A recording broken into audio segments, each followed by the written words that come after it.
I think we've definitely seen that in recent history, over the last few months, Inferno's been the go-to. Haven't seen it for Masonic on LAN, though. Yeah, and I guess it's that sort of thing about online versus LAN performances. Some teams manage to translate it over, some teams don't. I guess that this is a kind of map where I guess we'll get to be able to discover that in the grand finals, whether or not they can translate their success or translate their playing time on this map into the offline environment. Hasn't been all that amazing as of the last couple of games that they've had on Inferno, though, particularly against Alternate Attacks and Yano, a couple of teams that, I guess, given the current form that this Danish side have had, you would imagine that they'd be able to beat those kind of opponents, right? Oh, no, I disagree with that. I mean, Masonic have been in rubbish form online over the last few months. Again, if we maybe looked at the lineup that was last year when Notan was still there and Buzz there, then fine. But you have to say that Masonic's good run of form has not been without the caveat of they have struggled for the last few months. They have had it really tough online, and this is probably just such a boost of fresh air and success that Torsen, Anlay, and Gensi are used to. Again, the previous iterations of these teams have been very successful. I think Masonic had a very good 2022. Yeah, absolutely, and again, I was talking to Black earlier on this week. He's been on, like, yeah, we had some great sort of situations. We've had some great rosters. We have some great lineups, and now it's the case of getting back to that here for us here on the Masonic side. And maybe this could be a sign of things to come. Maybe this could be a sign of the success this roster is now due. We are due our second round as well, though. We're about to jump right into against the prospects for the Masonic side. Again, Pistol did go the way of the Danes, so they have the buy advantage. There will be a force buy coming through from 0-0 prospects, so trying to get those upgraded Deagles in. You've got a few HEs across the board. One thing that you could always expect on the CT side of Inferno is a lot of utility damage coming through from those B players. Masonic, though, bringing a couple of upgraded MAC-10s. The rest are going to be rifles. Unlay trying to play out to the banana position. Head of the half wall, LNZ out towards this long position, the incendiary in his hands, ready to block off Masonic as soon as they make their way around the corner here. They are just prodding, they're not going to go for a direct engagement. A lot of map control being taken from Masonic without that util. Re-smoking off the log control, flash around the corner. The bomb from Frostlev's already crossed. LNZ did have an opportunity of trying to initiate that first contact. He's only managed a bit of chip damage. Aimed a little bit too low for the headshot. Still has forced Frostlev to be a little bit more careful about this long control. In fact, Masonic are going to clear it out entirely. So LNZ has done quite a lot with quite a little. Torsen's out here towards deep in the apartments. You've got Anlay setting up what could be a B fake. They're just waiting for a reposition, waiting to see can they catch someone out in the open, because there is a fairly heavy A stack. Smokes in the way, flashes at the hand. Spook's going to get caught, tagged up to less than 40 and now to 0 with Sierra through the smoke. Rolf does get his one dig in the end alongside LNZ on Frostledge. So it's a 4 versus 3. Trying to make it to as Torsen feeds himself out of the apartments into the hands of the Pistol players. Nades on side should do damage to Sierra. It won't connect to the kill itself. However, the HEs following Soup and Bobe will do a lot more to Gensi. They're going to apply pressure and going for this retake. Now that Sierra's fallen, Gensi with it all to do. No into the backside, caught off by Rolf. And that's the steal we worried about. An incredible round there from Rolf playing out from Mini Pit. He found so much impact, and LNZ was obviously able to bring quite a lot of distraction forward. Here's that first kill from Rolf. It was the second one onto Torsen, which was crispy. Edge of the smoke, barely got seen. Torsen dealt with. Oh, just fell apart from Masonic very quickly. Tactical called in already for them as well, by the way. The Danes are immediately on this like, nope, we are not going to let this go to completely unanswered. We need to get bounced right back. And again, it's so characteristic with the style of game that Black likes to call here on this side. Well, I'm surprised about this because they might not even buy here. Remember, they got a bomb plant, so they're not actually on double eco status. I guess if they did take a tactical, it's probably giving everyone the inkling that they are going to buy it up and they are going to try and force it through. But this is a difficult round to work with. They do end up going for the investment here, so the 2 Galils are out. You're right about what it could have been in the next round, but this is the reality of the situation. Masonic opting to heavy invest in this kind of a round. The Eagles on 2, the Galils on 2 more, the Tech 9 on Frostlev. Of course, the better buy on the prospects, mostly down to the safe weapons. The 2 Galils and the AK from that previous round are in the CT hands. Anlay instead is going to find Spook, kick things off on the right foot. HE placement looks pretty good. Bobek going down to 38, and Rolf being spammed out from the apartments has to try and retreat. This is getting pretty quick out in brackets as well for the Danes. Jens trying to lead that charge. Flash support, spray down, goes a little bit wild for LNZ, but he connects it together alongside Rolf's crossfire. Zero with one decent trade, and Franson on the site to back up his teammate of Rolf. Now all left on towards Syrah in the 1 versus 3. He's got a couple of HP players that he can play against, but has traded places with one more CT. Now back up behind the man. Deagle spam of Rolf. Can't quite get the full-on kill behind the smoke itself. He's got a knife pulled out. He might even go for it. Oh, Deagle finally gets a solid kill, brings home the lead for the Prospects. Yeah, not quite a direct clutch right there, but good effort in the 1v3 in the end for Prospects. I think they find themselves in a really good position because they actually lose quite a bit there. You look at the banana control, Spook fell quite early on, Bobek's taking damage, LNZ multi-frags on the side directly, and then you've just got a strong crossfire between Rolf and Franson. Don't know what he was planning here with the knife. In the end, didn't think better of it. I think he expected Syrah to actually play in the smoke, so he's kind of thinking there that if he's actually waiting in the smoke directly, I'm close quarters for a knife kill. Well, encouraging early signs for Prospects, getting the eco forced by steal and coming back right into their own what should be a 3-round streak. Syrah, first of all, is an eco base. It's a harsh eco one for the Masonic side. Glocks out and nothing more. And we do know that, especially in the online Tier 2 atmosphere, teams can offer in stand-ins quite frequently, and oftentimes, Jay, they're very successful with maybe some of your more FPL players in the stand-ins, but it's a rarity and it's uncommon to see it in LAN. What was your favourite stand-in moment, Jay? Or there's a couple. any of Whitey's. Any... What, the second places again? Yeah, mate. No, he's been pretty successful as a stand-in, to be honest. Yes, that's good. Speaking of success, decent damage being done by the T side, but they're not able to get the third kill that really deficits the economy. They got close on LNZ. He was ending at around at 2 points of health. But ultimately, it was expected that Prospect would take that kind of a round. It's 3-1 now for them, and the loss bonus should build to a bye for Masonic, and they've got AKs across the entire board. Now, I'm wondering who is going to AWP for 0-0 Prospects if they decide to do so.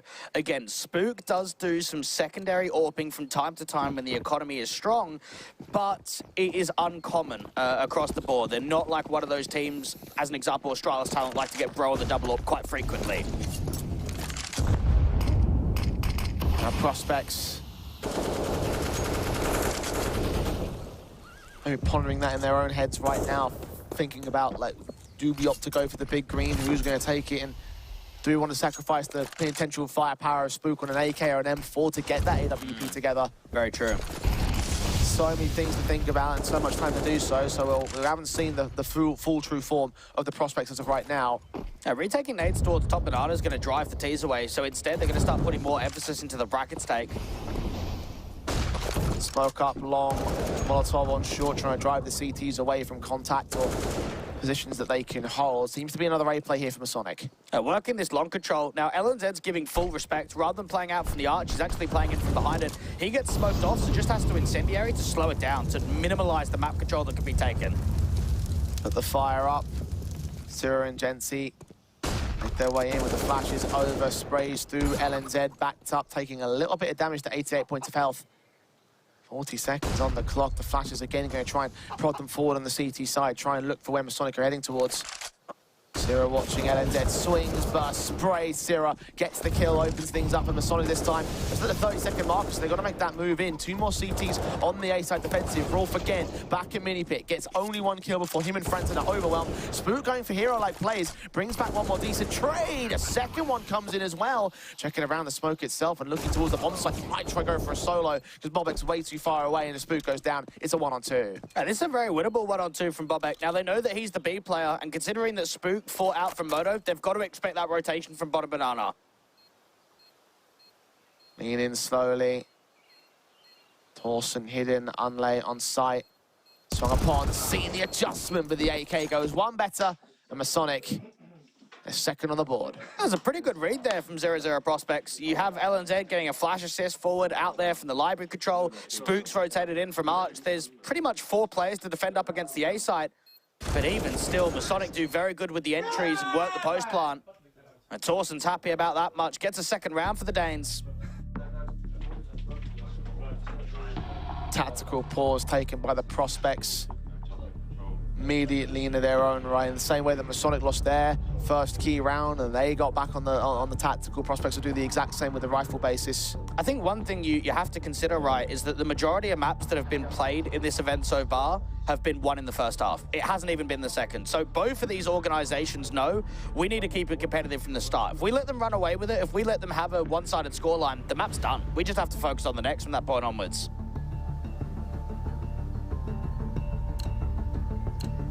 Prospects have a rebuy, even if it is weakened. SMG on one, for Mars on another. Unlike straight into the first contact again outside of the banana control. Spook is there to try and defend against it for the CT side. HE placement looks pretty good. That's some great chip damage there to Sierra and to Anlay. Out the open, Spook wins out that first fight while Bobek's setting up further utility. This is going to drive Masonic completely away from top banana. Full-blown cancel on the default. And a kill with a HE onto Anlay. That's fantastic for Spook. Flashes to get him further forward as well. Smokes in, AK upgrade. They might just have to vacate banana entirely. Yeah, this is super pressured when it comes to just how much map control they're taking. Rolf's been seen out here towards that balcony position. Torsen's trying to make a play on A. He's got one pick back for it. A trade at last from Masonic. Forcing rotations away, though, and Intel's gone down as a Spook. Frostlev and Torsen have forced their way back out of this. Torsen's going in for more. He's found a triple, and Bobek is all alone. Probably read upon here by the T-side line. They are going to counter-rotate their way in towards mid to try and mark off the bomb's rotations. Frostlev might have heard that. Torsen's got the A side, though, as the bomb will come down, or not even that. Gensi gets the kill away before time. It's 3 apiece. And if I'm Ritter, I am fuming at that round. That was...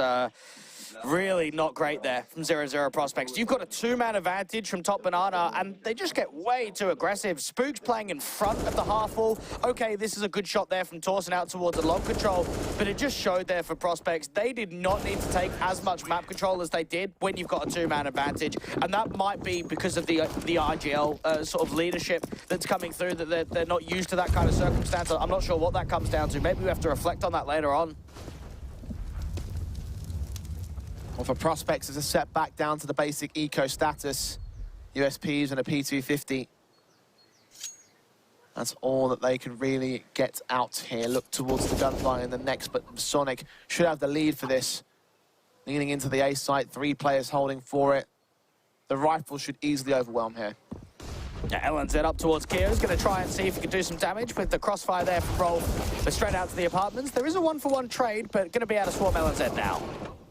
Respectable damage done by that USP, and Franson sees one more player out towards short. Somehow catches Gensi over the flower pots, but gets greedy going for the AK and Anlay to take him right back. Tap burst through, getting 2 more picks, making a triple in the round and ultimately making a confident one for Masonic.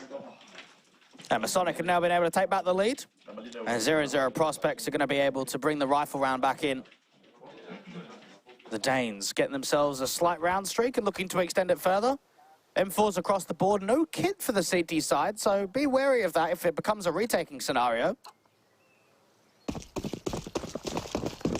How well Masonic have been doing in capacities of the confidence site takes that we've seen, you wouldn't be shocked if they had to get forced onto that retake, so that might be a major hindrance for Prospects if they're not careful. Incendiary's thrown, smoked off, Spook caught off guard, but still adjust towards Frostlev. Bobek looking for Unlay next, he'll get tagged up heavy, but he won't go down. And now you can just start seeing that pace exploding up there towards A, but it's smoked off a bracket. And Bobek playing in and around the half wall, ends up backing off. I much prefer this here from Prospects, playing the man advantage. Torsen leans, spray comes out, LNZ goes down, back to a 4-on-4 situation as Masonic continue the pressure onto the A site. Rolf pushed in a corner, gets one pick, trying to adjust to the second, indeed he does. Gensi caught France on the trade, so it's a 3 versus 2, make it 2v2. As Spook on low HP peeks out, goes down, they're still hunting for the man. Sierra knows that Rolf's around here somewhere, but Rolf creeps ahead of the smoke, gets a triple, and is netting in for the quadra. Gensi is known, that bomb is on the balcony. Outside of Apps, he's got to lean towards here, he gets caught off, but he wins that fight, back to a 1-on-1, but 11 HP to win this. Gensi's won the most clutches in this event out of any other player, and he is playing this to perfection. He's that headshot, though. Got to be the perfect one. Bobek is going to duck underneath the crosshair and play things to perfection to bring back number 4 for the Prospects. This one has already been blow for blow here. Well, I'll give you something here, Jay. Rolf is the lowest rated player for Prospects on Inferno in the last 3 months, and he is 10-4. He has been able to achieve a lot of multi-frags, a lot of impact out here from the pit control, and maybe an individual that we didn't expect to be the go-to guy is stepping up when required. And a map like this as well for Prospects. As much as they can. So unfortunate for the likes of Gensi because he's played that to perfection. He's just lost the fight. Masonic at least get right back on the guns here. Mac 10 for Unlay is going to be a bit of a concern. Bobek. Incendiary throwing a SMG spray for Francis, goes all over the place and not towards Sira, who takes the frag. LNZ is quick to respond. Sira's trying these quite quick explosions out from Boiler in the brackets control just to be able to try and put some tempo down. You can see how fast they're taking top banana. Frostlev's going to go through the retaking smoke. Bobek hearing the footsteps, know that they've crossed out towards the coffins. Spook, Incendiary onto that plant position, going to stall for time. They've got 60 seconds though, so it might not be a major concern for Masonic. Got all 4 players now ready to take the site with the bomb down and set up for the post plant. Spook wants to try and peek on a contact. There's no more flashes, and even Torsen's going to try and filter him further away with the molly itself.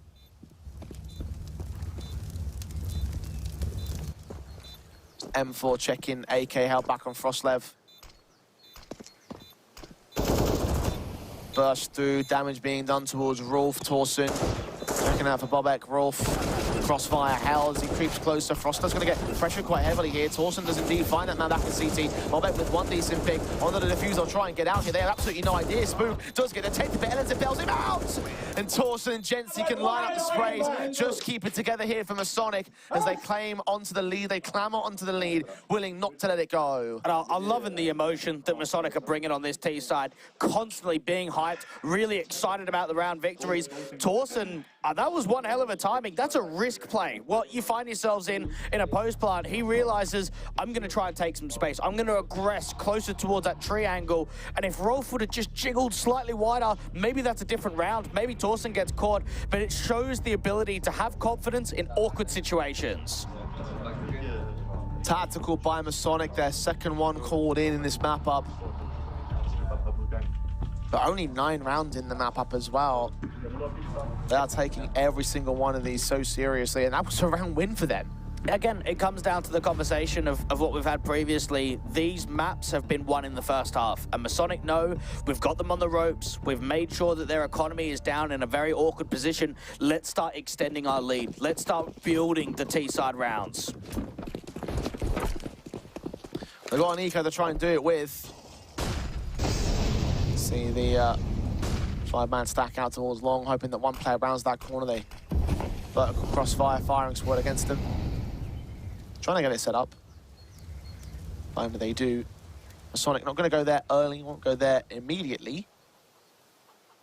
Right out towards apartments and brackets, though. It's not impossible that they head towards long. Yeah, there's a few of those kind of cheeky setups. I mean, the most common one is either pool or even out there towards dark on the B side. They've got themselves a stack to long, and Masonic are running into the trap. The only problem is they're running into A and they're not running into long. Pop flash out of the apartments. Torsen. Head ducked away to ensure that no kills can go the way of the CT forces. They'll check it, and they might think it's a gamble stack towards B here, so that might throw some complacency into the mix. But ultimately, Masonic will get the bomb down. Well, the thing is here for Masonic, you shouldn't really be looking for exit frags because you know you're not gaining anything from it. You want to make sure that you strengthen losing very little players if possible. Little do they know where the CTs are. I mean, it will probably be a late run-in from 0-0 Prospects just before the bomb goes off. Try bum rush it down. They would have had a couple of footsteps there, though. One graveyard, one at pit. 3 players have left the bomb site, though. 1 apps, 1 short, 1 mid. 2 apps now. So, pressure. That's Frostlev going down. Sira pressured all the same. Is the bomb open for them? I mean, haven't got time for it anyway. The defuse kit's out. Get at least that 1 more pick out of the round, so it does become quite expensive there for Masonic. That's not bad for Prospects. And that's an excellent round from 0-0 Prospects. You have everything and more that was being gained off the back of that one. And Masonic would have felt as if they've played that quite nicely in the post-plant, not overextending, not looking for fights, and then all of a sudden you end up losing 3 players still. And Prospects yet to be able to bring the big green forward on the CT side. Yet to really see Jency bring it out either. We know that he enjoys rocking the AK on the T side of Inferno. We'll see some more big from him in the second half.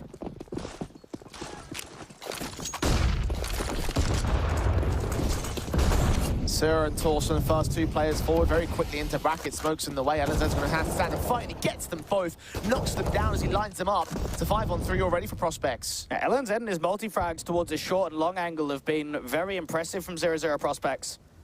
And Masonic have such little to work with. Finally, they're starting to crack this top banana control. But for 0-0 Prospects, they're a lot deeper in the bomb site on this 5v3. And this is more like it. This is how it should be played. Danlo taking some damage. Frostlev and Jency their way around brackets and into the long and short control respectively, particularly long control for Jency, LNZ. Smack the M4. Less than a minute to go. The man does not get caught off. Smokes into the CT forces. Jency leans and Spook gets the kill, extending the advantage for Prospects once again and probably ending the round at this stage. Yeah, pretty much. I mean, when you're in that kind of position, you have to make something happen. And you can see Jency's trying to walk out long. You're seeing the way that Anlei's trying to walk out B. You have to make a hero play because there's no way you can play a standard round in this position. 30 seconds. Frostlev. Yeah, he's ahead of the man. He gets a little bit of an engagement for Spook, doing some damage, but ultimately nothing more. With 20 seconds on the clock, they know that they can't make their way into a bomb site. It's best to hold on to their weapons and save here in round 11. So once again, Prospects start to build it back. And statistically, 0-0 Prospects have actually had a better T-side when it comes to rounds being won across the last 3 months. So that's something to just keep in the back of your mind. It's not by much. It's only a 4% gain, but it is a slight amount. And for Masonic, it's going back and forth. We're trying to reset one another. LNZ with this multi. No flash out towards a long control. And you get one, you keep spamming forward and see the second. Tidy round. One of the first ones that we've seen from the Swedes with mass players staying alive and, of course, a lot of AKs to be saved as well. 3 of them for the CTs. Galils and Tech9 out for the Masonic side, however.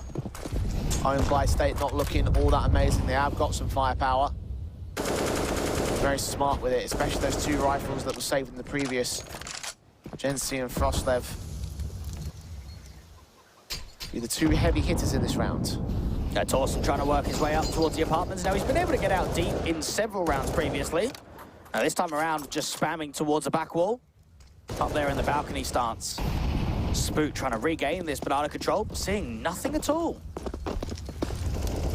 Checking off just in case Zero makes his way forward and LNZ shuts him down alongside Rolf, getting Torsten next 5-on-3. That's 2 Galils gone. One will get recovered by Anlay. Still no trades in from Masonic here. Now, individually, LNZ's putting up quite a performance. And Franson playing out for this long controls continue to be smoked, but at least Spook's got that coverage out from Arch. AK set, Jency looking to move. Oh, what a shot. Follow up there from Franson. So much more perfect, though. Flash peek, both players blind. 2K for him. Frostlev all alone to die alone. Now, Bob just playing aggressively out there on B, trying to catch Frostlev out in the open, either with util or even a knife. Prospects having a nice bait and switch out there towards the long control. To have Spook take the first contact out from Archers and then the flash assist from Franson. And anytime you're peeking from Moto with a flash and you've got T-side players close, unless they're playing anti-flash, you just know it's going to be a mow down. Jency wasn't happy with that either. Masonic down to the pistols, forcing the buy in this particular round. No bomb plant bonus, of course, so looking for a lot more than just damage. A Spook hearing these footsteps out from bottom banana. This is actually one of the first times we've seen Prospects get super deep towards the bottom. Jump up before 2 players make their way in for brackets. Franson's there to spray them down once again alongside LNZ's 2K. Franson 2 of his own. Bomb drop. Torsten 1 pick back, 1 AK they can get rid of. Ultimately unsuccessful even in that. Spook, in fact, probably will grab that AK once again, so That seems to be 4 on the board of the CT side when it comes to those AK bases. But a 7-6 lead for the Swedes. They are looking pretty good right now. Yeah, they're finding some good form, and they're working off each other really nicely. And when you're able to save AKs gun round after gun round in a row, you know that you're going to be starting to mop up some damage. And for Prospects, I think it's very likely that that they get themselves to 8, maybe even 9 rounds in this first half. And they're doing so well to do so. Masonic maybe caught off guard with how this map's played out for the boys over on that Prospect camp. Rolf backing away, allowing Franson room to breathe here over on the short control to hold out the defensive line. LNZ out towards long, finding Jensi. Incendiaries get thrown back, and Franson just waits for them. No moves to be made on the T side.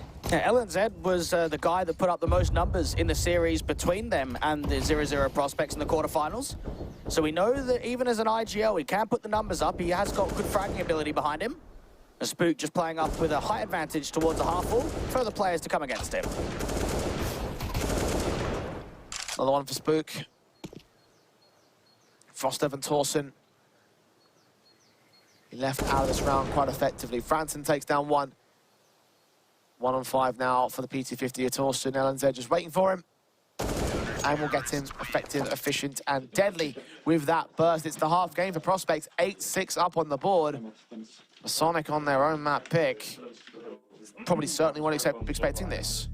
No, I don't think so. Like, again, it's been fairly contentious. Maybe you can say the last few rounds have started to turn into a streak, and we've seen LNZ put up a good performance towards his long control, but across the board, I don't think there's been too many surprises in the first half.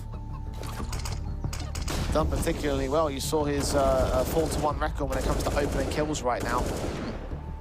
Doing particularly proficiently, and obviously we were talking about how they have a star IGL essentially over on that Prospect side in Hype, and he's not fulfilling the role entirely, obviously not with the AWP in his hands, but he's doing a serviceable job at the moment. And that's all that's required of LNZ in this game. We don't, okay, I don't say we don't need him. Prospects don't need him to be a top fragger. Prospects don't need him to hard carry a game. They need him to be able to overall call a decent game and fill in the gaps. Try and be assistants where required.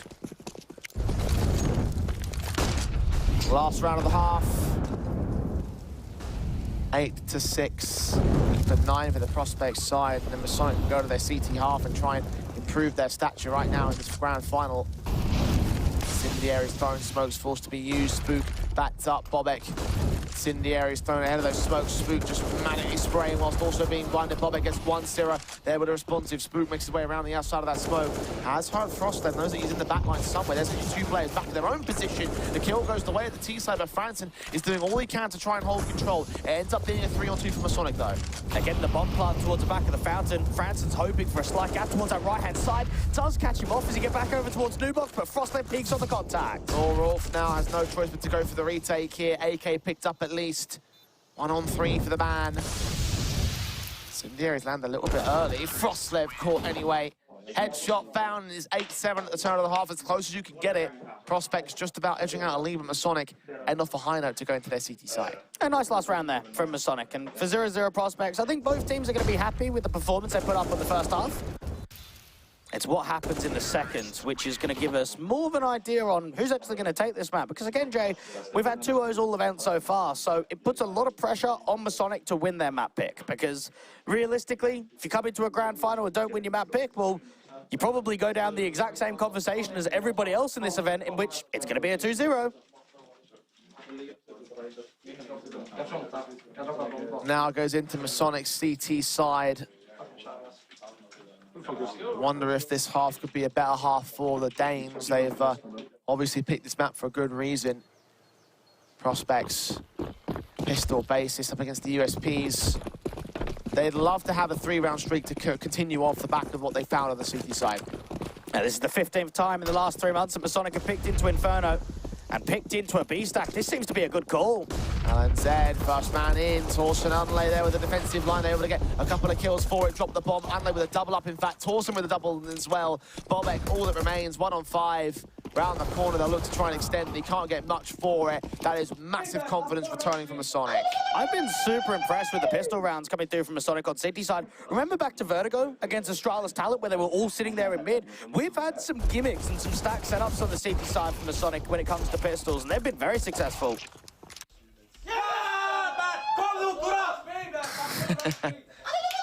They are getting into it as well. Talked a little bit about some of the hype that could come through from the players, the talk across the room. Quick into the SMG where Frost he tries to talk with his weapons and gameplay. He's snuck past one T-side player though. Ammo's going to get caught for it. Frost forced to put him right back in his place in a 4-on-4. They're a little bit risky for the CT side and scary for them in their own right. Sarah just trying to make sure that with this utility it stalls them. Re-spoke it off. Prospects, it would be dangerous if they wanted to pop through this. SMG holds LNZ. Way forward, one more kill found. Is responsive again with the T-side line, 3-on-3. Can get the bomb down from here. But with a force buy scenario, you imagine they want to try and go for the round itself. Oh, absolutely. That's got to be the game plan here from the 3v3 of just closing it in. Now, you've got the likes of Bobek playing out towards Banana, and it's going to be re-smoked here from Torsen. Out towards the main entrance of Banana, it's all Bobek away.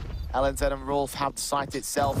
SMG back towards Dark. Rolf being seen. Ciro's going to get called out information. As Jensen wraps that corner, Ciro gets LNZ, and it's all onto the last tier. Incendiary on the bomb, smoked off immediately. Tech9 got to get onto the diffuser. Indeed he does. Against that first man, he will fall. Torsen around that corner. Needs that headshot pretty quickly, but ultimately it does go the way of Masonic on the defuse. A 9th to their board. I think you buy it up again, though. Think about that from the perspective of 0-0 prospects. 3 players to drop, bomb plant bonus. Try and get those rifles in. Try and get those Galil upgrades.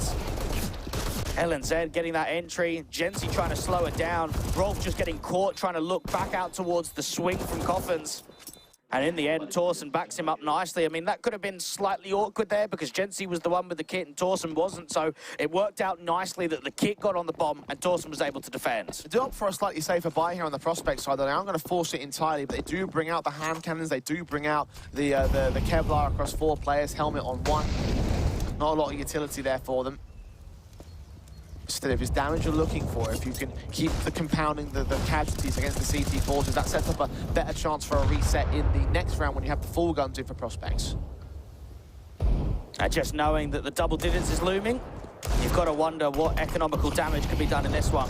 Franson deep into the apartments, Torsen just on the other side. Franson around that corner is just going to wait.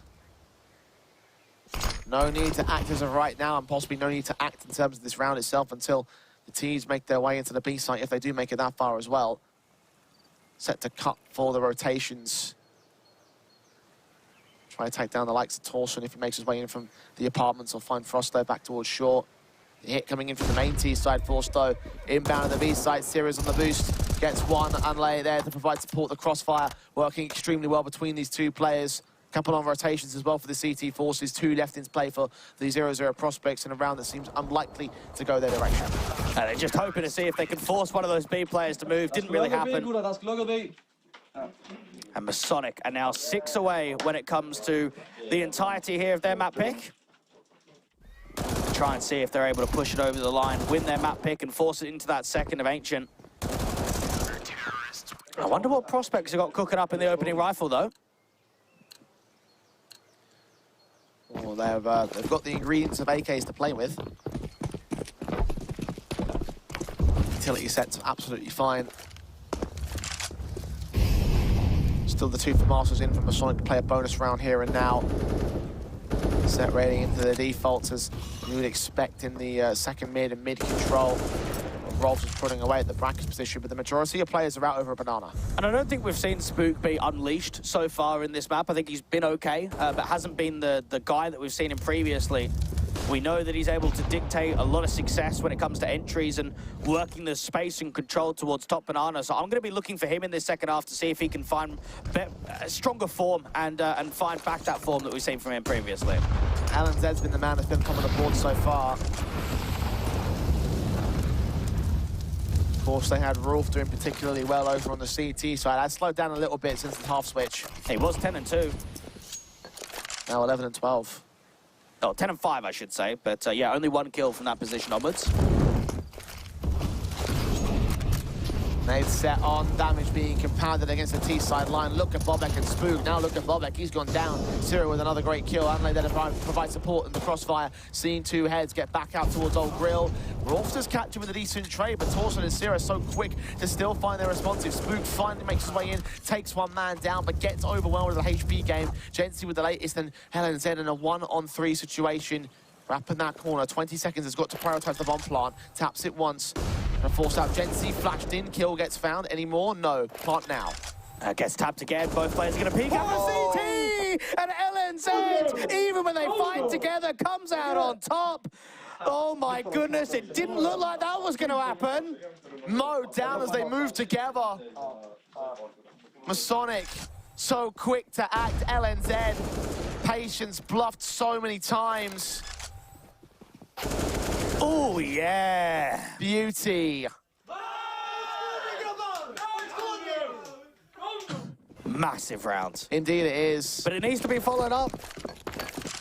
Both sides, broken economy. You can see that in the buyouts themselves. Slightly worse for the T side here. The MAC-10s on 2 individuals and a Galil for Franson. 1 SMG on the CT side, rather. And all of the rest of the 4 players have fully automatic rifles. 3 M4s in particular. Adelaide's caught 1 and does damage to a second man straight through the smoke. And now for Masonic, they can work with that opening peck. You've got a lot of direction being envisioned out here towards the brackets control. Jency is waiting for the timing to put down that HE to brackets. Minute to go.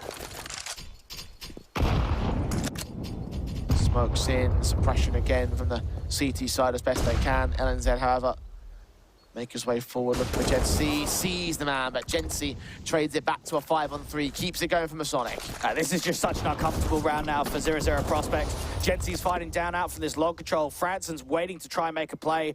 I think they have to end A here. With the time left on the clock and the idea that 2 players are out towards a brackets position. 1 trade back for Rolf, trying to buy some breathing room and buy our way back into the round here for the Prospects. They got a molly for Pitt. Ace site under contention. Torson is the man that is in pit, sat back alongside Frostlev on the site. Molotovs come forward out towards Pitt and Mini, but Torson stands in the flames and burns away, but still gets 2 for his trouble. Last man known, Frostlev SMG, that's all he needs. Drop the bomb for another time and get another confident return from the Masonic side. After a great sequence from LNZ in the previous round as well, that's an instant return to confidence for the Danes. And we've seen that so many times from Masonic over the course of this LAN, is that they let a round go, maybe one that they shouldn't do, and they instantly find a successful one. And for Masonic, if you just look at this second half, I think they've been the much stronger team. And even though the round difference might only be 2, that puts a massive amount of concern for 0-0 Prospects of just how much of a fight they can put up on their T side.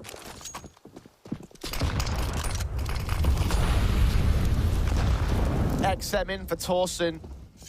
Follow up the cash against these otherwise eco pistols. Look at him extending so far forward here in the apartments. He's going to see 1, spam his way towards Rolf, long-range engagement. Franson there with the P250, tagged up heavy. Going to grab that Galil and fight on a different angle. Frostlev, meanwhile, in from mid, gets 2 and 3, drops that bomb. And Torson hunting for the last, wants his cash basis, wants his payout day. Franson's going to try to give it to him, but ultimately this should be around here for Masonic. Yeah, Frostlev's the only player in server that, outside of LNZ, that actually has a negative KD difference moving into the grand final. But I tell you what, Jay, he's actually been fragging quite well. 1 frag for Franson. Triple peeked in by the City side, rather. That 12th round for Masonic, 3 ahead of the 0-0 Prospects. But a round that you would expect to go the way of the Masonic side. Now Prospects have their guns to return here. Rifles inbound for the T-side line. They are going to need something soon because they are running out of breathing room. Jency bringing that big green forward. Haven't seen much of it over the course of the series. An underpass, incendiary and smoke to go deeper out towards mid to indicate that there's going to be an aggressive setup. Instead, it's actually quite passive. They start with banana of 3 individuals. Spook's actually found himself on the other side of the half wall. prodding out here at brackets. Slow walk up towards that long contact, looking on a short as well, just in case. Time is plentiful for the time being. As Franson walks up also into the apartment, joining his teammates. They work their way on the A site again. Frostlev's just jiggle peeking down here from Moto. How much of a pop is it? It seems like it actually might be a dry takeout here to long. We're all spotted. Frostlev forced away back to the A site. He'll have to go to Anlay and Torsen. Smoke's in the way here, trying to suppress them and now hold their positions from pit.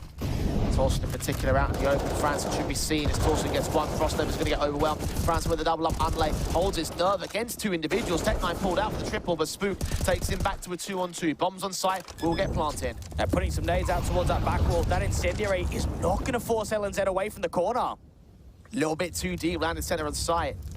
Now Sierra knows what might be going on, or does he? He does now. It's in the gun barrel, but LNZ still wins that fight. One pick back now to one man left alive on Masonic. Jensi flanked out by Spook, who brings his double and brings home 10. I thought Anlay did enough there. He had a pretty good hold from the pit position to multi-frag. LNZ, though, he's been involved with the majority of success out here towards the second half. You had the 1v3 clutch and now the 2v2 post-plant. Prospects get to 10. And Masonic would have felt like that round was theirs. And that entry from Rolf kind of opened up the round. The difference being 2, and LNZ being a difference maker once again for the Swedish side. Super sub.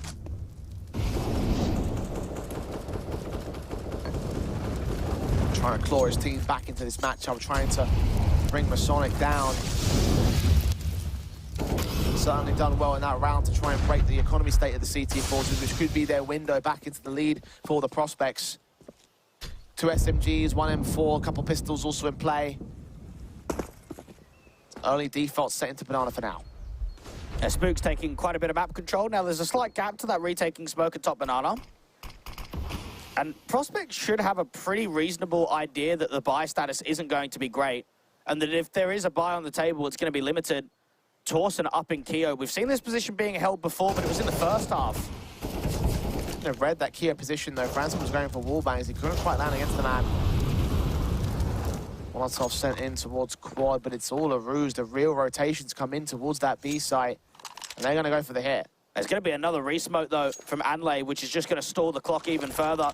This is actually looking very promising for Masonic on the force buy. Smokes back, flashes forward, 5-7. Anlay going to get out of there. Sierra spamming, but getting nothing for it. Bobek with the kill. Frostlev back in second. Should be detected back here. No, they're back to turn. Great chance to strike. It's 1 and 2. And look for the triple, but damn it, gets stolen away. Rolf and Franson trade.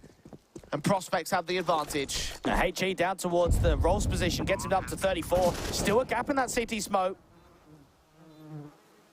Deagle looking to wrap. Torsen looking to swing. Rolf gets Jensi and Torsen goes down the same. And the Prospects can gain 11. Breaking the backs of Masonic, who should be fully reset now. They will be. I mean, that was a force buy in the last round, wasn't it? Came in pretty nice. I mean, maybe if Sierra gets an opening kill there, it's a different story. Just one kill from that 5-7, because I think Frostlev does so much work. And even Anlay, I give so much props there to Franson of watching the run out through that coffin smoke. Because if that's not being watched, he might be able to deny the bomb. He might be able to ensue some more chaos into the site directly. I think if Frostlev got a little bit more out of that, it could have been a very different position and a very different round there for Masonic.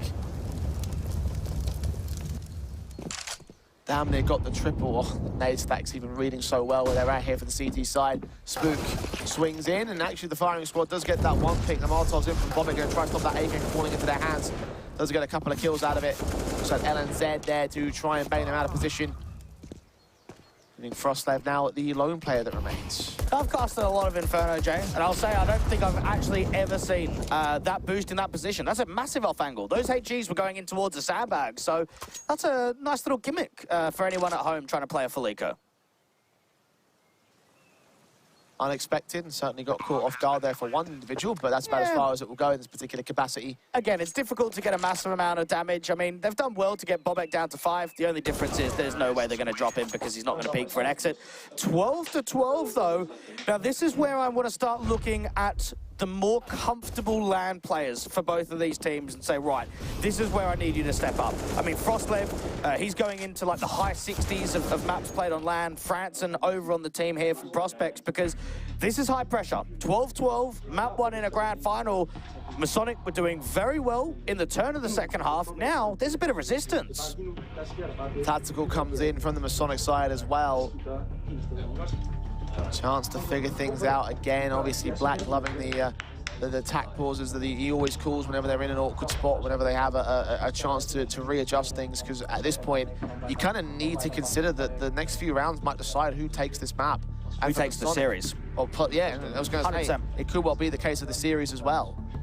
I mean, even from Black's point of view, there's only so much that he can offer in that sort of moment of pause. He can offer an inside, but it comes down to the players on the server. It comes down to the 5 there from Masonic to see if they're able to adapt and find a way to push themselves just over the line here on Inferno.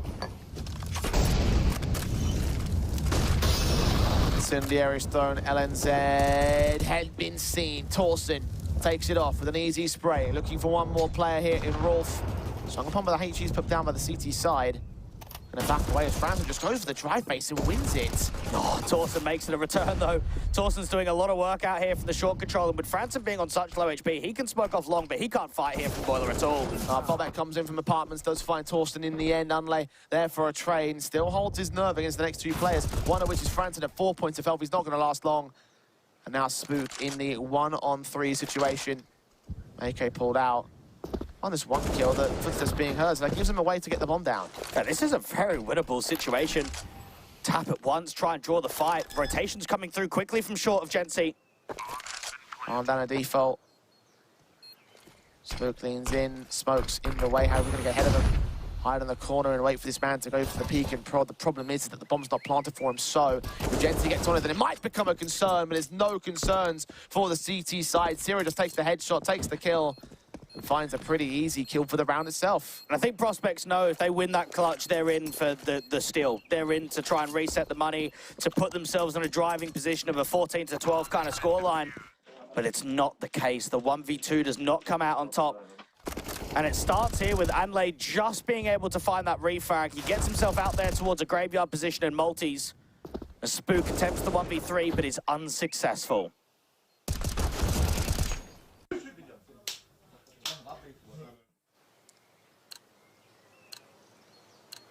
Lead regained by the Danes. Can they keep it?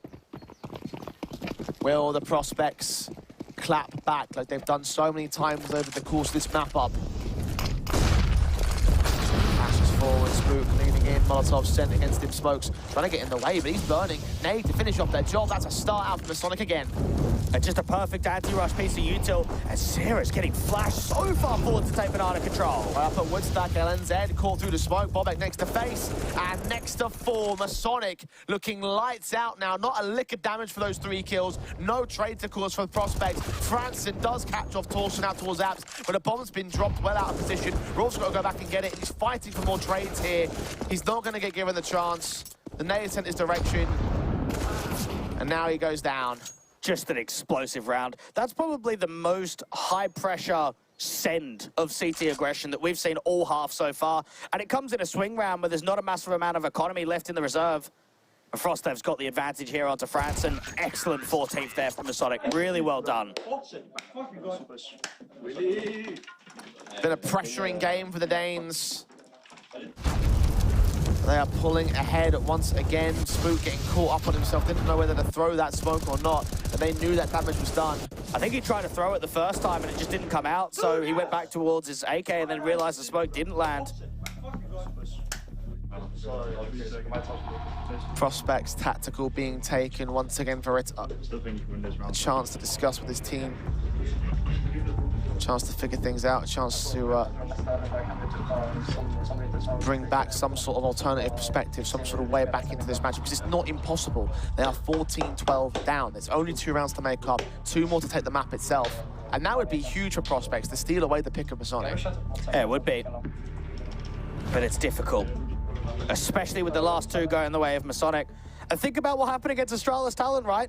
Think back to what we saw out there on Mirage. It was 12-12, and then it was 16-12. We are looking at the exact same situation of a 12-12 scoreline.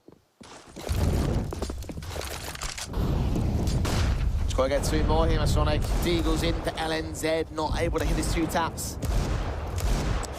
Very minimal damage done by the HE put out there to Torsten's part. That's away. Meanwhile, the T's action out towards the banana control. Bobek is the man that was boosted to try to look for that contact. Anlay's there to take him back. It's an advantage now for Masonic.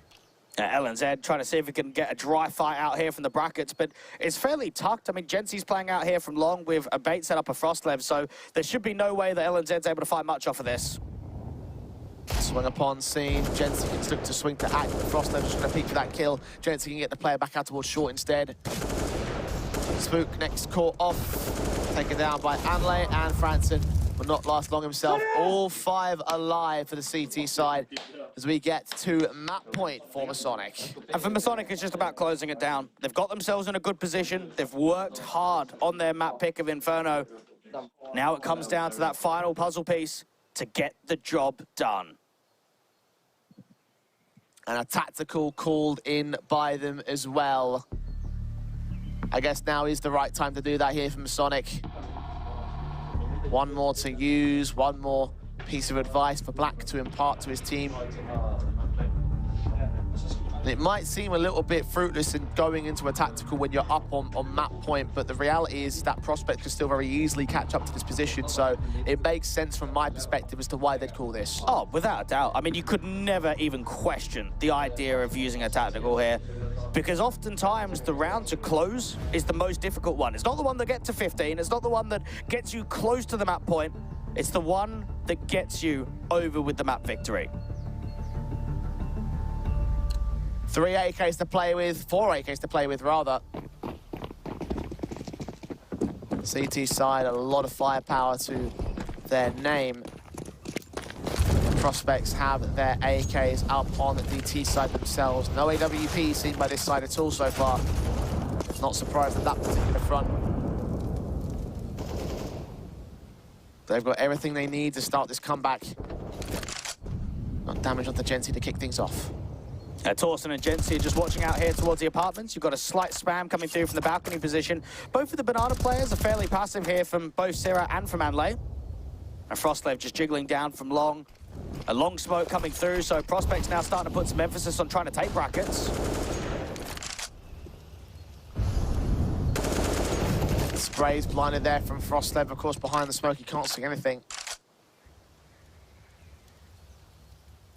60 seconds remaining, and they'll start to move a little bit further away, I think. 1 man's coming back in towards the brackets control, though, grabbing that bomb. Spook, commit with his team. It should just be a moto smoke and just a quick pop out towards a short wrap. Get themselves in very quickly. Frostlev could be the first point of contact. Could see so many indeed. He does spot them. Anlay, meanwhile, sprays down a couple. Torsten gets 2. Jensi with 1. LNZ and Rolf are responsive, but now Rolf is all that remains. A 1-on-2 for him. He's AK to try and clutch this for his squad. Keep them alive here on the Prospect side. Spotted out by Jensi's spray. Live P doesn't matter to him.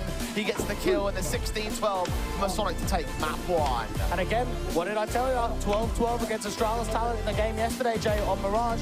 4 rounds in a row to close it down. The exact same situation again. They don't give them any breathing room to close out. The prospect as well for the Masonic side that they could, of course, repeat history and then go on to that 16-4, perhaps. I mean, we saw that in such an unexpected fashion against that Astralis Talent side. For some reason, it seems so mirror image to what we saw from there. I don't think it's going to be quite as confident in that sense, but another 2-0 on the table for them with this map victory. They've set themselves up very well with their own map pick. Yeah, I don't know. Maybe shaping up for a 2-0 is pushing it too far for my liking. Ancient's still a very good map for the 0-0 prospects. But the bottom line here for Masonic is they've done the first step correctly. They've won their map pick, they've done it in a good closing fashion, and now they can focus up moving into Ancient. Indeed they do. Look, I still have some concerns about the way that Ancient's going to line up, though, because, again, losing your IG on one of those best maps is one of those things where I take a look at it and say, well, maybe it might not be as confident. We're going to really see in that sort of sense, but I'm definitely speculating that things might not look as capable as they might do. Certainly, when I take a look at the players on the server, LNZ definitely filled the shoes in terms of the numbers game. He was top of the board there by the end for the prospects. I mean, just to debate that and counter that is, well, if he's not holding his weight, if he's not doing a job as an in-game leader, how do you not get to 12-12, right? Like, they've kept it competitive on their non-map pick, on Masonic's map pick. So I don't think there's too much to question with LNZ's position in this match so far. Well, certainly prospects have given it a good old go, and they have done a very good job in terms of taking this map down in the distance here. And for Ancient, of course, as you mentioned, that their confidence, hopefully bringing on the players' individual stats, statistics, let's see if I can try and get that out, right? The players' individual statistics and performances. I think that was a very good match, and I think that actually they're going to give it a good go. If it does go down to 2-0, I think it's going to be an absolute barn burner of a map up if it goes that far. Yeah, again, Ancient's a very good map to come through for the 0-0 prospects. They're on a 10-map winning streak. If you're on a streak that heavy, there's no way that you're going to let it go easily. We'll find out how difficult it will be for Masonic as they move on to Ancient, the pick of the prospects after this short break. Do not go anywhere as we roll on with our grand finals after this. So Masonic do manage to come out on top on their own map pick. It is 16-12, however. It shows the prospects that have a little bit of fight left in them. We're now joined by QQ, caster extraordinaire himself. He did pretty well in the show match yesterday. He did indeed. And maybe we can now get some analytical point of views because for Masonic, I think they've always been very good at closing out games. And right there on Inferno, it was close at some points. I mean, it got to 12-12, but they got the job done. Yeah, I think they played very well in Inferno. I think considering that our prospects had LNZ playing, they managed to make a good result of 16-12. I think it was a hard map to play without an AWPer first of all, and then we also saw Masonic once again taking both pistol rounds, which is one of their strengths. And I think it's great to see that the young man Asira is being consistent again, 20 kills up there in the pack. Genzi didn't have the best of games with the AWP. That might change going onto a map like Ancient, but LNZ as a stand-in produced quite a lot of impact. He had that 1v3, a couple of 2v2 bomb plants in the second half of Inferno where he was able to bring it through, but just not quite enough, Jay. Yeah, certainly it's encouraging to see that, of course, the stand-in is having the great numbers of his own right. Again, I have some reservations about the tactical basis going into Ancient. Before we look that far, though, you have a few rounds you wanted to show off from that first map, Dwayne. So let's have a look at that. Yeah, maybe QQ, you can chime in here with some thoughts and perspective, because this is a 3-2, and I think from Masonic, we know on T side they can have some pace against them. So what's it like playing with kind of different protocols with the pace that they offer on T side? I think Masonic is, at least in this tournament, they have been playing on their T sides both against us and against Charlotte Talent. They have been playing very, very explosive, and I think that's like kind of their go-to style. And I think, yeah, in a round like this, for example, they do get shut down trying to take early banana control with a lot of people, but they don't have a problem, it seems like, going somewhere opposite and trying to aim up and just take the fights. I mean, even here from Spook, I think this is poorly played in a 4v3 man advantage by himself, aggressive in from top banana. And I think it just shows from Masonic that even in disadvantage rounds, they can bring it back. I mean, even this wrap from long is super quick that Rolf just doesn't even see it coming. And you look at that round and think Spook's got the opening kill and a HE kill. They've got top banana control completely, and yet they basically throw a 5v3. And I think it just shows how strong Masonic can be, like you said, on pressure points, having Torsen up there in brackets, and what they were able to do towards the bottom of banana. Now this round here, I think gets into a very uncomfortable situation. What do you think of this clutch for LNZ? I think this is, I mean, the double lineup that he gets towards CT after the second fake plant is really, I mean, that's just nice shots by him. But I think maybe the flash play that they wanted to do, I think Genzi got a flash up of Ruins that he wanted to peek on. I think maybe he can just chill there and he doesn't actually have to peek on that flash. Well, going into round 26, we obviously see Spook getting caught up there for a short moment. Now, this was obviously 12-12, so this was the follow-up round. And I think we just get to see some confidence coming through from Sierra, really pressing the issue out there towards Banana. And this was, I think, one of the rounds in the second half where we hadn't really seen a massive amount of tempo. And then out of nowhere, Masonic could just really rush at you and put so much pressure on. So do you think that that's difficult to read when maybe you've had 5 or 6 rounds in a row where it's fairly standard and all of a sudden you've got Sarah with a man advantage just running down logs? Yeah, I think this round is really good by Masonic. I also think that Prospects are maybe caught a bit off guard by the fact that even though Masonic got the entries, they decide to still make that flash play on Banana and push even further down, because you see Bobek's D, he's coming through the Banana smoke solo and he's not really expecting Zero to be down, so maybe that was something they didn't really expect coming out of Masonic. Well, going into Ancient, guys, obviously I've expressed my concerns about how Prospects' confidence will look on a map like this. They've obviously had such a great win streak, 11, 12 maps or so, I think is what they were saying earlier on. QQ, with the situation that they've obviously had to face for having to replace the IGL, how much do you think that affects their confident basis on a map like this? I think considering that LNZ played so well, I think they're going to have a really good momentum still, Prospects, even though they lost the first map, because they know as well themselves that they lost both pistol rounds and they still managed to get the 16-12 on the first map. And I think it's going to be more about how Masonic choose to play and how aggro they decide to be on this map. And it's really going to show like how Prospect can react on this map without Hype having the AWP and the IGL. And just to chime in as well, the win streak is 10 at the moment, Jay, for Ancient. Syra's only played this map twice, and Frostlev's only played it 3 times for Masonic. So if you kind of weigh it up, we've seen so much success for the way of Prospects. We really have not seen this new look Masonic side very often on this map at all. Yeah, it's one of those concerns, again, when it comes to the roster changes in general that Masonic have had to face down the time that they've been together. So we're about to get into the matchup. QQ, predictions, thoughts, how do you think it's going to go? I think Prospects will take this map. Okay, awesome. Well, Prospects certainly geared up as favourites. QQ, thank you so much for joining us. And let's just jump into it, Dwayne. It's the pistol round going live. Masonic, of course, on the T side start, as you would expect. You've got the Glocks pulled out. You've got the CT's forces with the USPs, as you would expect the same. Very passive control, very slow walking up the mid control. And because they've got that candle smoke, they can afford themselves to abuse it. Deeper smoke in from CT. This is really pacey for an ace player. Taps of the USPs trying to engage the first contact kill. LNZ hears them making their way out towards the back lanes. Rolf has seen what's going on, gets gooshed down and ultimately overwhelmed by Torsten with the opening kill. Unlay out there towards the short position. Sierra comes in to try and flank on Spooky, and in the end he's just surrounded, taken down by the collective forces of the Masonic camp. LNZ with 1. Bobek traded back. 4-on-2 for the post plant for Masonic. Flash is coming in for Franson and LNZ. The smoke's also at the ready, will suppress the likes of the ramp control. Franson leading in first and foremost. Sees Sierra, gets it. Jensi caught with his back turn, but Anlay's there for the support. He doubles up as well with a quick swing, and it's a pistol round game for Masonic. Masonic have won 10 pistol rounds and lost 1 in this event so far, giving themselves the best pistol round win percentage out of any team in any MistGames event so far. That is extraordinary that they are able to win that many pistol rounds. And again, QQ said it, they were going 2 for 2 out on Inferno. Yes, there may be some struggles when it came to the actual scoreline itself, but for Masonic, winning a pistol round in the first and in round 16 could be an incredible edge up against the Prospects on Ancients.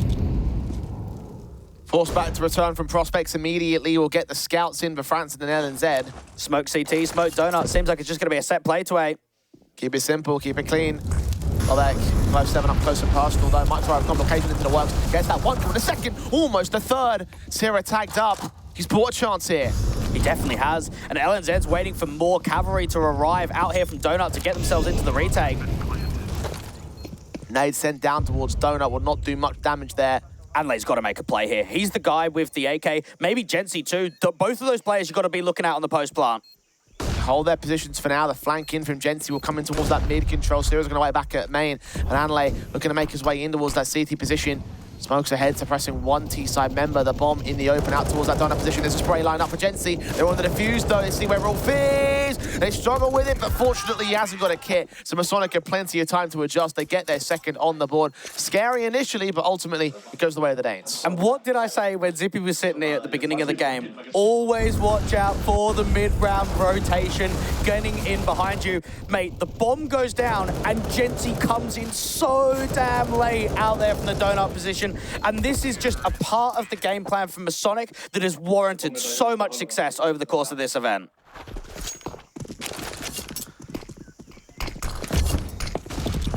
Harsher Pistols basis here for the Prospects camp. We'll have to take this one on the chin. Such a good effort from Bobek. It's almost a shame that he didn't quite get the triple, because had he done so, that might have changed everything entirely for that Prospects side. I mean, you just take a look at how one kill can make all the difference in the world in that capacity. Gen C does find Rolf, so that's a start. USP down for Franson, looking to engage against Torsten's part of things. Mac 10 forced away. Franson USP hold out towards the corner will be detected. Spook actually used that distraction to get the kill against Torsten, but Anlai has them both anyway. Surprisingly, the ratings are astronomically high for Syrah when it comes to Ancient. 1.70 rating on Ancient across the last 3 months. The only context there is he's played it twice. I was going to say, like, I'm pretty sure that's probably the reason why. Hey, look, maybe that's all the pull you need. You never know. The Ancient God. Yeah.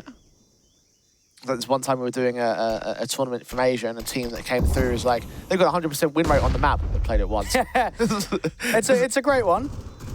Sometimes you've got to give the perspective on the sample size. It's a 3-0 start for Masonic.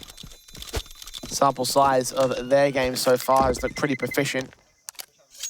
Dealing with even the pressure being applied by the Prospects camp, and the fact they started this one on the T side is encouraging for the Danes. Of course, it is pistol and conversions. Those are Prospects look towards the gun by now and try bring the Thunder and get started in this matchup. And it's incredible to think that this is only the 21st map on HLTV that the Core 5 and Masonic are playing. They have been together for such a short amount of time. Syrah's been here for, what, 16 days? And the likes of the IGL's not even officially signed. So the idea that they've gone 2-0, 2-0, and now in a grand final with a map up, mate, the changes are good. Speaking of changes, AWP out for LNZ. We'll see this being shifted around a little bit. Now, he's playing out towards Donut, so probably between him and Franson, I think they'll move the AWP. They both had the double scouts in that conversion round when they forced the buy, so it's indicating a little bit of a change of pace here for the Prospects. Happy to not use it at all. Didn't buy it, didn't save it, didn't have anything at all there on Inferno. They were not interested, were they? Oh, Bobek's actually faked that he's dropped down from the tree position. I like that a lot. Anlai meanwhile is going to find Rolf, and they might start leaning in. Are they going to think the tree's completely opened up? Torsten is not going to check it. Allows kill and a double, in fact. Syrah there for the response of a 3 versus 3. LNZ makes it 2 as he picks up the bomb carrier, and Masonic left siphoned off from each other. Anlai low HP all the way back towards the B side. Genty looking to make his way back away, thinking it might be a backstab. Not like it matters. The Prospects are in control. And they've got time at least, but they're such in an awkward position. They're so far away, they could start working together. And they didn't expect the AWP to be peeking out there from the donut angle. Nice multi-frag up there towards tree from Bobek. That set the round up. 40 seconds, swing. Anlai does get a pretty easy kill on Spook. Evening up the board once again, but needs to go further. Needs to get into the bomb site. 30 seconds. And this is very workable. Franson's getting aggressive towards A main. Genty leaning forward. Franson's caught. They've isolated the fight, so now it's all left to LNZ. That AWP has already a kill. Will it get 2 more? Will it find another clutch for the man? He gets that next frag. 16 seconds. Flash it, they're ready for Genty. Molotov sent towards the backside instead. LNZ might get forced out. He stands and burns and waits. The flashes are sent. The shots are missed out. And in the end, he burns way too long as Masonic keep hold of the streak and get 4. And again, it's Genty in the 1vx's. He maintained that top flight position for the most clutches won in the event so far. Now, that molly that you can throw from A main, Jay, is a very simple lineup, but you have to know it. If you don't know it, it's not going to land properly. And he just knows that Orb's going to be maintaining the position, waiting for the swing, and the patience. You slight jiggle peek, you flash out, you give yourself some height to jump over and look around. That's an excellent round for Masonic, because they did not have a lot to work with. And Masonic don't have a lot to work with now. Pistols ball out of the half investment round. Frostlev and Syrah wasting no time getting started, taking LNZ and Spook right out of the fold. And if I'm Prospects, I'm getting nervous now. Moving into the next rifle round because you need a conversion quick. You have to answer back. You can't let rounds slip where you've got man advantages against Masonic. Rolf going down, 2 left standing of the CT side. Bobek and Franson very far away from each other. Zero here's Bobek though. He knows what to do. Struggles a little bit with it initially. This nade, however, should seal the deal. The kill comes in and Franson is all alone with a 5-7. A 1-on-5 for him. See what damage he can take out of his T-side line. Ultimately, not a lot. All 5 alive. This is very confident at the start here for Masonic. And they've got to be able to follow up, though. And now the question here for Prospects is, do they want the AWP again? Remember, they got it out once. They got impact with it. But just because there was a kill being presented, Jay, did not mean they won the round. So that's going to be in the back of their mind. And yeah, they opt against it. Big green for Gensi on the other side of the board. He was fairly quiet on that one. So good to see that he's 7-0. Just with the AKs. Now let's see what the AWP provides. Molotovs, incendiary, sent Spook looking to try and face in against Sierra. Knows where that player's been spamming in from, but the Tracers give away more info to the T side, and Sierra can line up the kill first. Gensi follows up against Rolf. Prospects scrambling to try and maintain their position. The M4 of LNZ overwhelmed by Sierra. Franson got 1. Bobek gets nothing at all. The spray's so manic, it does so much damage, but doesn't get any kills for it. Franson's all alone now. A 1-on-4. I don't know how much info he has to the damage being done to the T-side line, but either way, he's set to save. And QQ spoke about it. They're an explosive team. They can catch you flat-footed, and that was one hell of an explosive round. Now, Sarah gets that opening kill, just spamming out there towards lane, and notice how quickly they want more. They have the AWP pinned up towards that long control, and as soon as Gensi gets that shot, bang, it is straight up. Send it towards B, put that emphasis down. That is another beautiful round of pace from Masonic.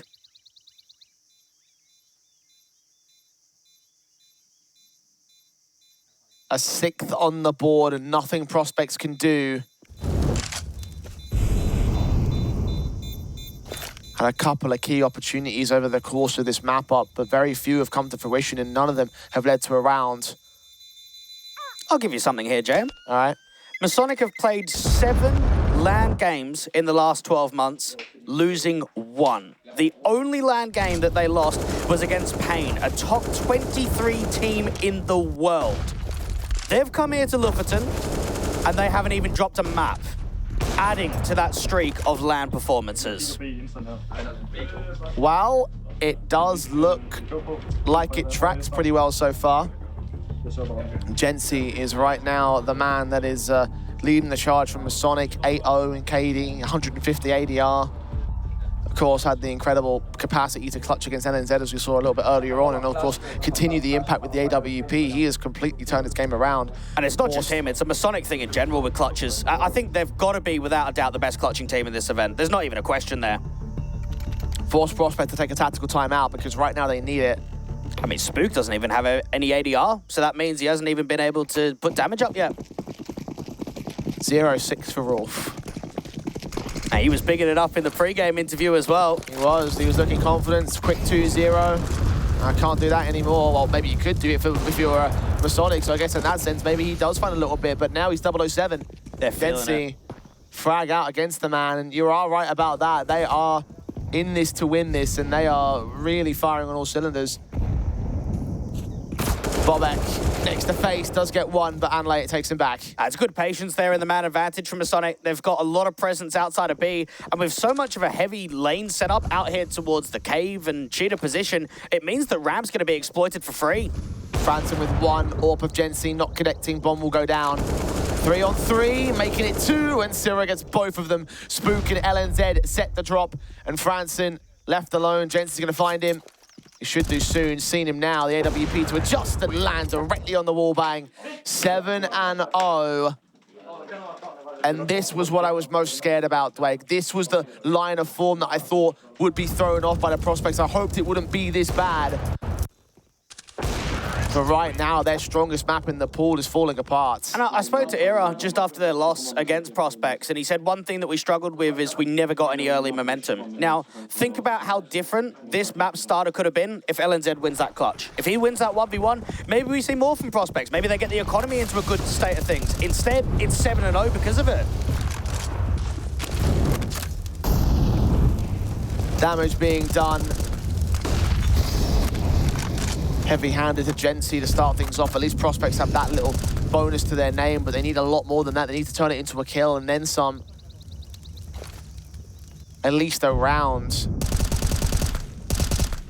Masonic are on to win this half already. That's an 8-0. AWP will boost up over and look through the scaffolding of Cheetah, seeing nothing for now. LNZ's brought the AWP out again. Now he's changed the position. Previously he was playing out from Donut. This time around he's out towards B, towards Long.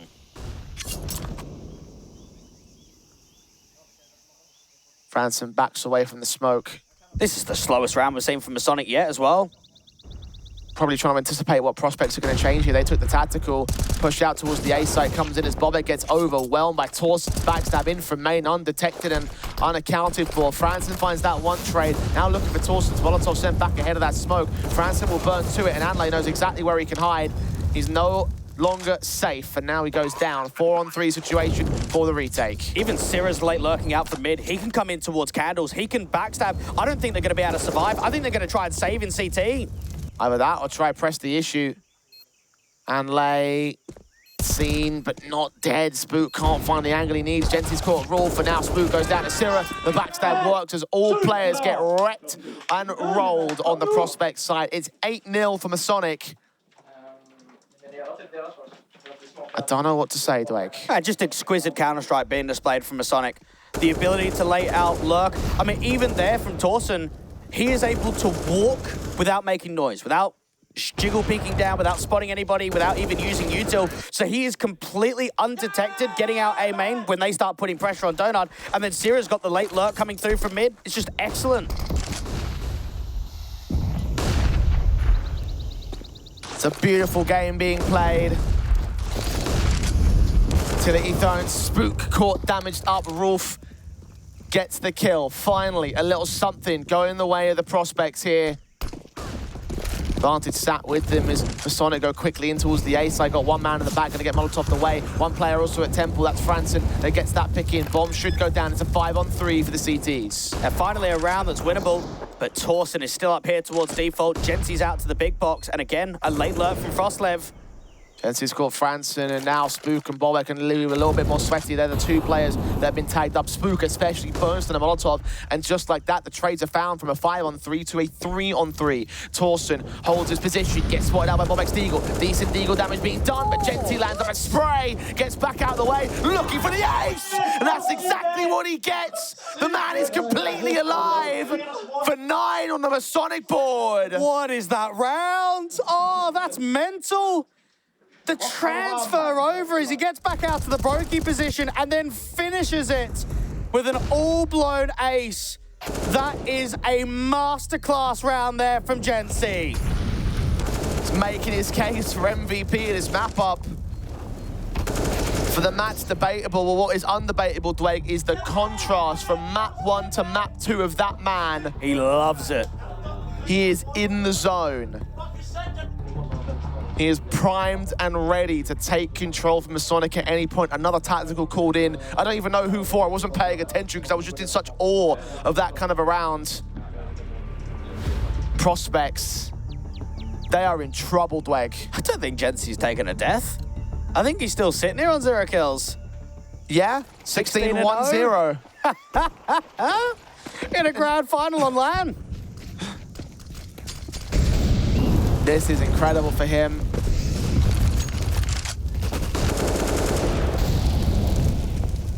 Anlay is trying to make moves out from the mid control, not let his teammate hog all the spotlight. He's caught Franson at least double up foul against LNZ.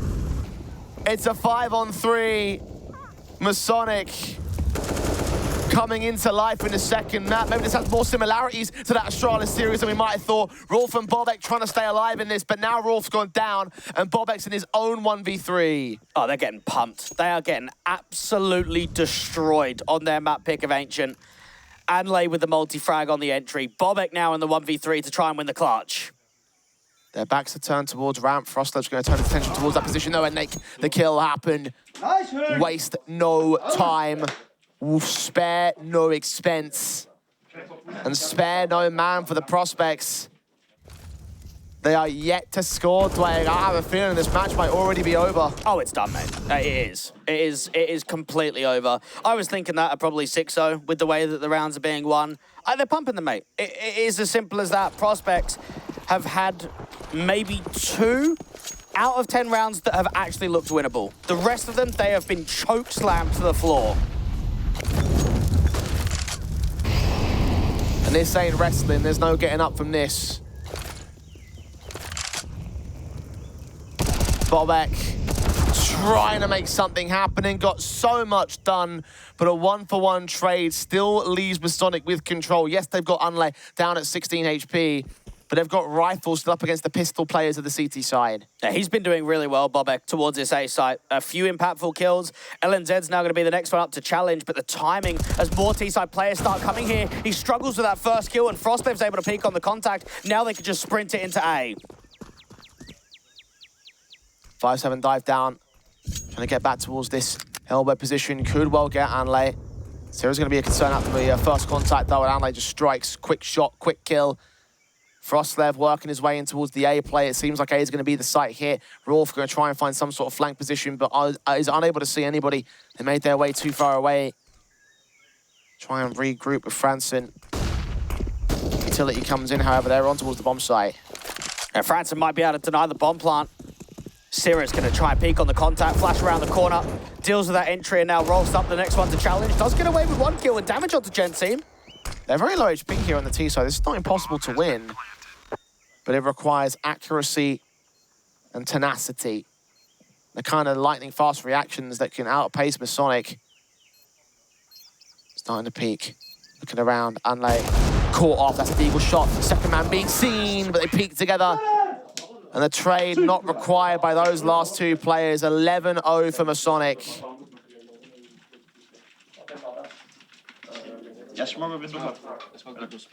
A tactical called in by Prospects. Because everything they've tried so far, none of it has worked. Not at all. Ritter is having a very tough time right now. Looking on as, what can you do? What can you do in a coaching role there? You're being slapped about. You're not able to show any competitive nature. And whether you can feed me the direction of the stand-in or not, Jay, there's no way you go 16-12 on a 12-12 scoreline, come in your map pick and don't win a round. Masonic have just outclassed them. Yeah. And we've said that in every series, right? We said it against Masonic's team. We said it against Astralis Talent. We're now saying it again in the grand final. This, to me, is the best lab performance that I've seen out of any iteration of Masonic. You consider back to the 3 trophies that they've won this year. They had to play Tricked, Minion Bobs, Tricked, and Astralis Talent. They're all local. They're all against local teams. Now the field's different here. You face off against an international team in the first round, a Danish team in the second, and a Swedish team in the third. That's a different vibe. That's a different style. This has a different atmosphere than a local LAN. And every single one of those games, Masonic have come out most certainly on top with dominant maps, at least one dominant map in each one. The 16-6 on either pass against Mouse and XT, the 16-4 against Astralis on Vertigo. There may well be similar right here for this Ancient to end the winning streak of the Prospects. However, Franson and Bobek and LNZ have other ideas as they get 3 kills quickly without trades, without damage return to the CT side here. And maybe there's still some life left in it for the Swedes. And maybe there is. 5-on-2 advantage. Chensi and Anlay to try and see if they could just recover things. But across the board here from the Prospects, this is closing. This is getting your first round on the CT side. And what a feeling this must be, right? Because you almost have got to feel dejected knowing that it's been so unsuccessful on your map pick that finally there's something there to gain your first round.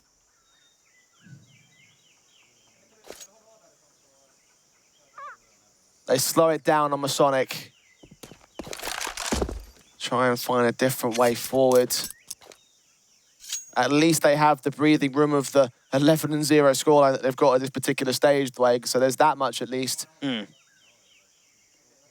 also the cash basis that they can afford to buy in the next round. So they might as well try their hand at trying something in this one. I mean, even exits do economical damage. You're right, there's a lot of cash there for Masonic. Throw your hand at it, see what presents. Take that orb out of the hands of LNZ, don't allow it to come through. Flashes forward, Spook does get the kill on Gen C, so doesn't quite work it out for the first and not for the second either. So they're all good on that front. All 5 alive for Prospects to return some confidence of their own right. Best case scenario for the CT side is still 4-11 down. Slight positives in the win streak ending for the Danes, though. So that's a slight, again, positive for the Prospects. But what does it turn into from here? Even 4 right to the end. It's a difficult nature. The double AWP setups are out, the double AKs. I mean, for Prospects, they're just hoping that they can try and squeeze just a slight more amount of success out. I mean, double orbs for a team that has no primary AWP at this moment screams of desperation. Well, they've got LNZ in a bit more of a high impact zone out towards B, and they want Bobek to be a deep A anchor. Spook is the man that strikes first. Frostlev down. Smoke in the way of Sierra. Rolf's going to spray back as well. Molotovs tend to drive him out of position. Spook's going to be left alone for the time being. Sierra can't catch him.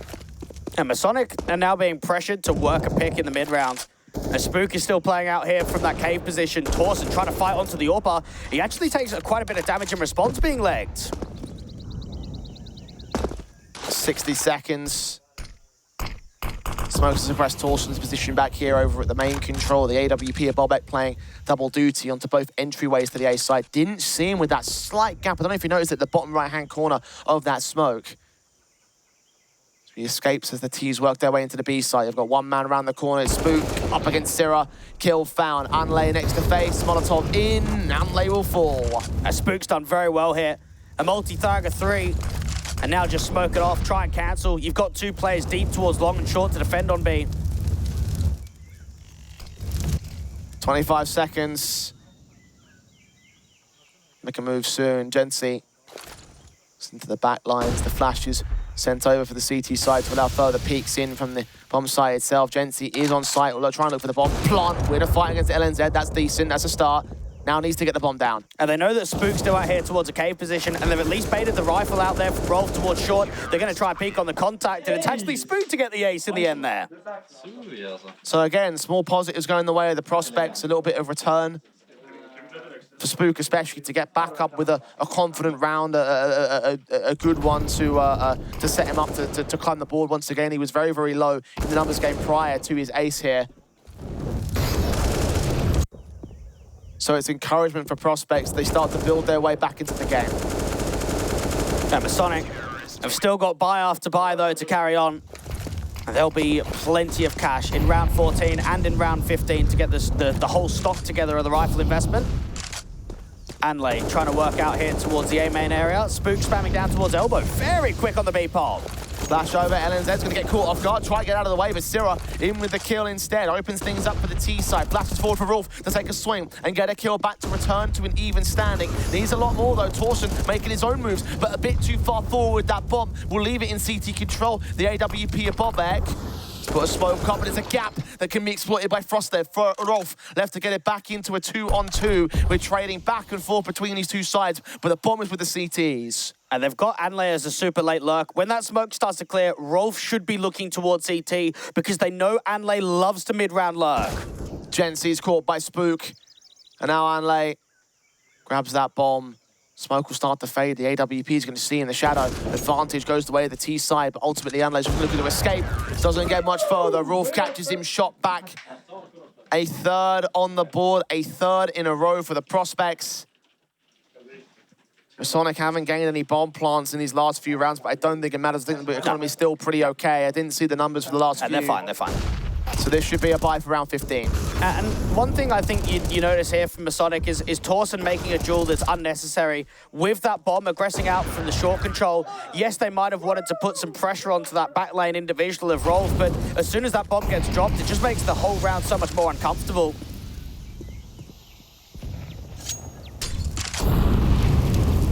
Five AKs across the Masonic board. Syrah Spooky set in with the smokes down, swing back, looking for players. Ooh, his crosshair train. Does he pull the trigger? No. He waits for Anlay instead and gets the kill for it. Trying to adjust to the second man, back and forwards, no idea where to go. Frostlev credited with the kill. Franson does not push ahead of that smoke. Oh, there's so much map control right now from Masonic. You've got a walk from Torsen out A main and a walk from Frostlev coming through from Candles. God, don't this look familiar? Bobek caught Torsen dishing out some of the Prospects playbook to them. Advantage taken back by LNZ though. The AWP strikes. Now he's going to be wary of the CT control. He's looking in towards Temple. And Candles being wary of the swing back. The AK spray does not go well. LNZ wins it. Jensen goes down to Franson. And it's all left to Syrah. A 1-on-3 for him. Smoke set up. To get back in towards the bomb site, but the CTs now know exactly where he is. He might grab the bomb, he might win a fight here, but 8 HP to do the rest, it seems so unlikely. Now, LNZ could just play time, play that crossfire from the likes of Rolf, who's out there at Donut. And there it is. Positivity for Prospects, 4 on the trot towards the tail end of the half, but still 11-4 overall for Masonic. This is going to be a hell of a comeback from Prospects if it even is on the table in the first place. It's almost a miracle at this point. That's a cracking shot to come through from LNZ because that press up there, aggressive from Torsen into Temple and towards CT, looked to be the right play, put some pressure on the rotators, make sure it's uncomfortable for the CTs to reposition back into A. But overall for Masonic, they have reached a hurdle. Now, one thing that I will say for Masonic is that they have done very well at closing. We saw it in the Astralis Talent series. We saw it in the Mouse NXT series when they were down, what was it, 4-11 at the turn of the half. And we've obviously seen it in the last map at a 12-12 scoreline. So I don't have any concerns, but I just wonder how many rounds Prospects are going to be able to gain. USP set for Syrah in alongside Anlay. The firing squad out towards mid. Gets dismantled by the Prospects and Spook in particular with a triple on that Glock. Frostlev and Torsen, last 2 players remaining for the CT side. The bomb will commit and get planted. And from here, there should be nothing in it for the CTs. Rolf's been seen out here towards a big box position. Spook's got another kill. He's on for a second ace. Torsen, good tap.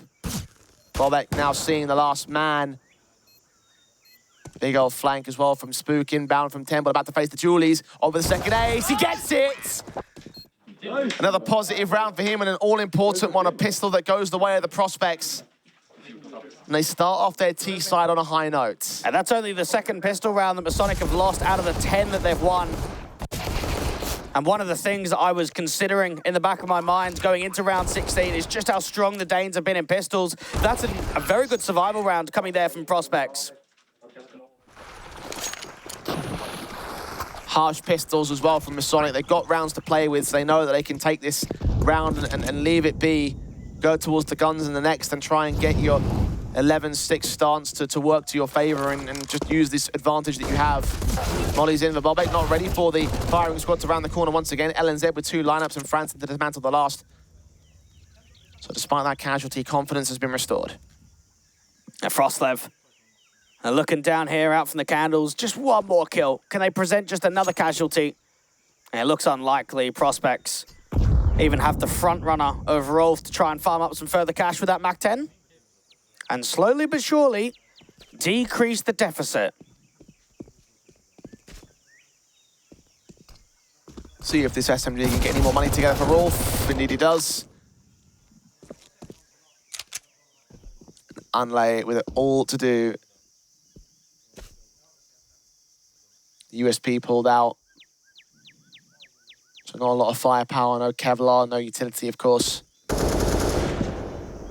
And the bomb down out towards that B site, so there's a man standing, waiting to peek, and ultimately should it go down in the end. Indeed he will to Franson's SMG, so money certainly flowing for the Prospects here.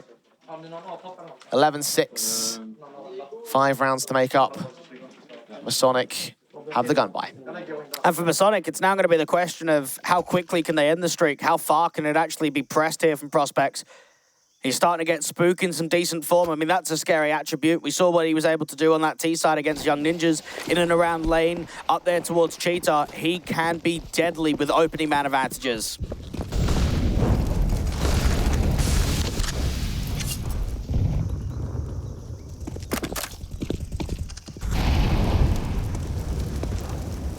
prodding from Syrah, Gen C.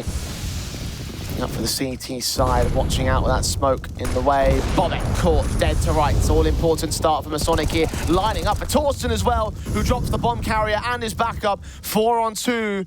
Only one trade for Spook, and now he'll be the last man standing. If he gets a third ace, then I'd be miraculously impressed. But not even going past the first man of Gen C. Starting the half now for Masonic. All it took was a rifle round, wasn't it? Good capture out there from the AWP towards Donut. Bobek's just trying to hope to catch a timing, try and walk forward, put some pressure on as they split A, and then Torsten repositions up towards an off angle on that left-hand side, gets just a slight vertical advantage, and the lineup comes through. Anlay supportive with that rotation towards CT, helps out as well. And for Prospects, I honestly believe that round 19 is do or die. They cannot afford to give this to Masonic. I'm with you there. At best case, 14-6, they can see this kind of a round. Syrah is already involved. LNZ down. Rolf tagged up, burning to 5 points of health. Lucky to be alive in that case. One more tick would lead to his demise. Spook has certainly seen his. Frostlev with the latest to 5-on-3. And now you just play the percentage Counter-Strike. Play your crossfires. Make sure you're not over-peaking, because you win this round and you win the grand final. That's what they've got to be thinking to themselves. Consider this. Don't even give him a bomb plant. Don't even give him the cash injection. Strengthen what that reset is going to be like to your opposition. Bobek and Franson, they need something crazy in this round to recover it.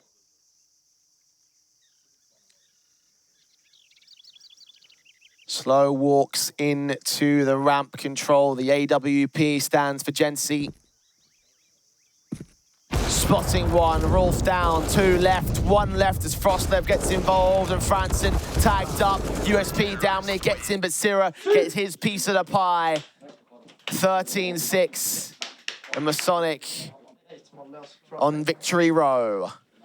And while it may have been 0-0 Prospects winning the last land that they went to, if you look at the previous 3, it's a 5th, 6th, a 3rd, 4th, and a 2nd place, Jay. It's only the last land that they attended with the core 4 of Spook, Franson, Hype, and Bobek, in which they were able to reap success. Masonic, on the other hand, have been so successful in grand finals, and now a harsh Glock round in round 20. Cindier is in the way, M4 stands with 1 pick found. Bobek with a responsive back of his own. Unlay with 2 kills, looking for the triple. USP's pulled out. They get dismantled here on the T side line for that 14-6 score. Now it comes down to this next rifle buy. It will be the last stand for the Prospects. It will be their last chance to get back into this game. And even if they do, they've got 8 to make up against Masonic. Just the idea that Masonic are the only team that advanced via the closed qualifier that made changes, Jay. Everybody else kept the same lineup, kept that core 5. For Masonic, it has been a rough last few months, but this entire event has been anything but that and has just reaped so much success from what we remember from Masonic last year. It's clear that those changes have been for the better, though, especially in the LAN environment.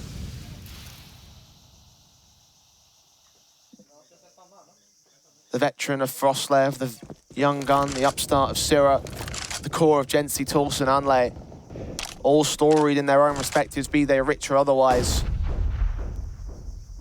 All these elements come together here and now to make this tournament run, to push forward on the likes of Prospects in the grand finals on Prospects' own map pick and be up 14-6.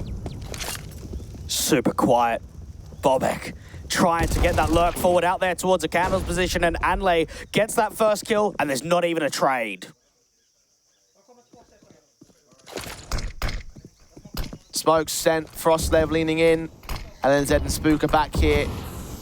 Smoke's in the way, big out there to play with, and they're just going to get rolled for it. LNZ with 1 responsive, Syrah's made his way forward, gets 2. Franson with 1 back, needs to get a full-blown 4K to make this round winnable for him. Plant down. CT's all inbound from the back lines. And Franson's just trapped. Can't even move away from this pillar position. Peeks out towards Jordan, at least gets the first. That's 1. Any more? No. Gen C instantly in with a shutdown frag. An AWP pick to find themselves on map match and tournament point here in the MistGames Heroes of Lofoten. Masonic 1 away from lifting the trophy. And they've done it with a rookie as well, a youngster with limited LAN experience of the likes of Sierra. I mean, even Jensi, 4 maps, positive 28 KD difference and a 1.35 rating coming into the match today. He might have been quiet on the first map, but he definitely wasn't here on the second. The winning element to first off that 1v1 clutch against LNZ, and then to go 16-0 with the KD difference, and to continue the strong runner form. Bobek, Franson, faced in, Anley takes 2.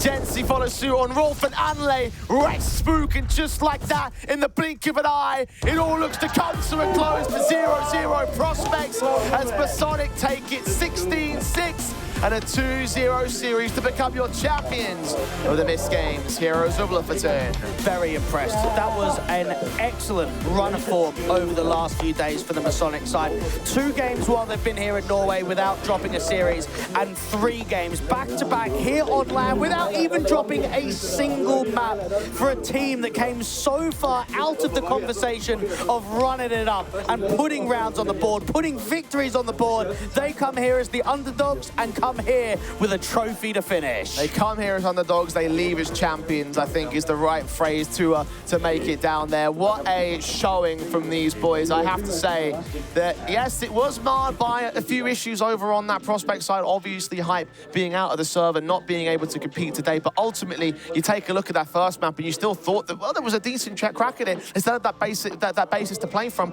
Unfortunately, it just doesn't happen in the end. The second map, the Ancient, that we've seen so much positivity from prospects, the streak is broken, and now it's back to square one as they do lose out in second place here in Lofoten. And for Masonic, while they might be rated 133rd in the world on HLTV, Jay, well, there may have been some issues when it came to the online results after the last few months. The roster changes that have come through with this team. Notan out of the lineup, Buzz out of the lineup, Kieran Vesta coming through from trial, Jarko as well. But the recent pickups, Sarah coming through from Presapia, and the likes of the IGL of Frostlev making that move forward as well. It seems like the changes have been for the better. The core 5 of this team have only played 21 maps together on HLTV, and it is a miraculous run here in Norway to be able to provide so much ability, Jay, so much real raw talent here on the server. And the youngster Asira was super impressive, and across the board, a solid event run here from Masonic allows themselves to win the entire event. 2-0 versus Mouse NXT, 2-0 versus Astralis Talon, and finishing with the last game here in the grand finals with a 2-0 against the Prospect side. It's a run that is very special, a run that brings so much success and continues on from the closed qualifier all the way here to the main event itself. Masonic have turned a lot of eyebrows towards their favor after this event and will have to be looked at in the future as a massive threat. Back to the form that we saw from them last year, back to the LAN success. This now marks the 4th LAN event won for the Masonic side when it comes to the last 12 months, and now they've done it with the new lineup. Over to you, Jay. Thanks, Josh. Thanks, Dweg. Yes, I am here with the champions of the Heroes of Lofoten, Masonic. What a series from you boys. Black, you came in with a lot of confidence today.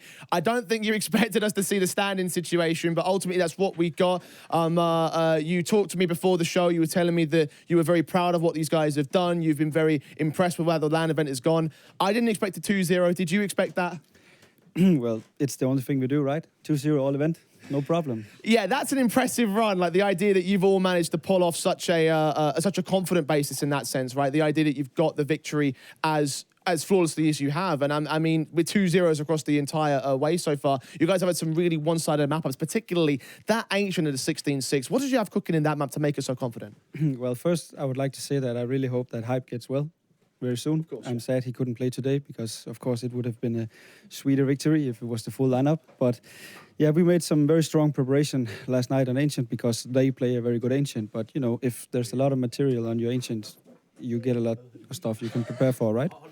So yeah, we prepared well. We also, you know, prior to this event, had a lot of focus on that map. So happy to see it worked out. Awesome. Well, you guys now have been proving so much over the course of the week. You've gotten stronger. We say that you came in as the weakest team in this event, but you've proven, though, certainly that you are the strongest now. So what's next for you guys? What you got coming up, and how are you going to build upon this victory this week?